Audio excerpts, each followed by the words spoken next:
In 2020, the statewide election audit and retally of more than 5 million ballots is complete, and today Georgia Secretary of State will certify the results.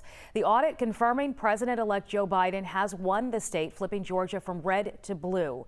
So here's how the final numbers turned out here. The final margin of victory, 12,284 votes for Biden over President Trump.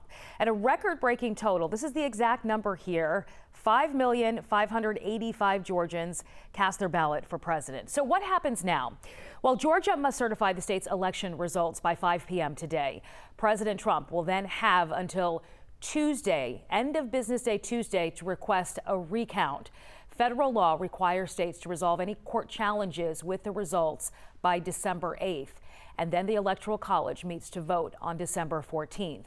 The new Congress starts January 3rd, counts the electoral votes 3 days later. President Trump's term ends at noon on January 20th. And barring any big surprises, that is also when President-elect Biden will be sworn in.